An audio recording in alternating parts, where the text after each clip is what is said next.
Hello, this is Justin Seven with SportsbookReview.com. Welcome to this week's edition of Justin's Mailbox. And this week I'm taking on a series of questions about players who are winning players and have issues because of that. Here's the first one. A player writes me that he is planning on taking out over 10 grand from the Greek, and he has a couple questions. First, will he get reported by his bank? And second, how does the player go about reporting his gambling winnings and losses? First question, about moving money from a sportsbook to your bank account.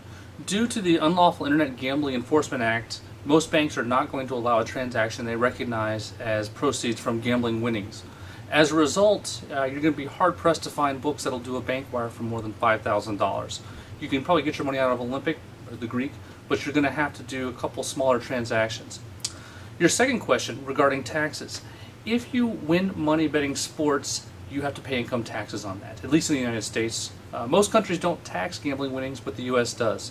So whether or not it's reported, you still owe, and you have to declare the income and pay the taxes on it. You can talk to a CPA or a tax attorney exactly how will be the best way to do that, but generally if you made $20,000 in gambling income, you need to declare that $20,000 as gambling income or some other way to legally declare it and pay your taxes on it. The next question this week is, what happens if your account gets closed for winning too much, and do you still get to keep the money? This is a good question. This happens actually somewhat frequently with Sports Interaction. Sports Interaction, for example, has a pain threshold of about $20,000. If you beat them out of $20,000, they're going to send you an email saying your account's closed, congratulations for outsmarting us, and here's your money. So SIA will pay winners. And in fact, most sports books that are good enough to notice winning players will actually pay them. There's a few others that'll also close you down.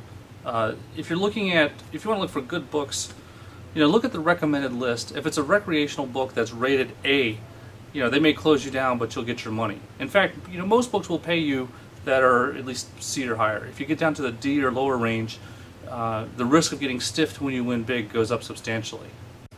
The third question is again from a player who wins and is worried about being able to keep his winnings once he wins. The course of action he proposed doing was sending money to Pinnacle, Matchbook, and Greek. And these are all great books if you're a winning player. Pinnacle and Matchbook are A-rated books geared towards professional players. You can beat them out of 100,000, and the worst thing that will happen to you is they might offer you a job. Another book you should really look at if you're a professional player is Bookmaker. Bookmaker's an A book. They take big bets, and if you beat them out of 100,000, they're not even going to blink, unless you do it taking cheap shots or something. But if you beat them with good analysis, good bets, none of these books will mind, and they'll keep taking your action. Matchbook, the player also asks about Matchbook. It's a different kind of book in that it's an exchange. The limits are as high as other people are willing to bet. Now, Matchbook has grown a lot in the last year, so on the big sports, you can get down a really big bet, especially in the last hour before the game begins. Now, because you're not actually betting against Matchbook, you're betting against other players. It's like an exchange. If you want to bet, for example, Pittsburgh Steelers plus 3.5, you'd put in an offer, just like you would for a stock. If you wanted to offer, $400 for Google, you put your offer, and you can see your offer go up on the screen on a stock trader. Matchbook works the same way in that, say you want $10,000 of Pittsburgh plus 3.5 at minus 105. You put it in an order. Steelers plus 3.5 minus 05.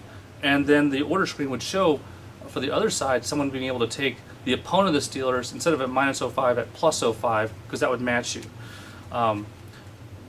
If you're a serious player, Matchbook is a mandatory place to play, because in addition, the spreads get so small in the big sports.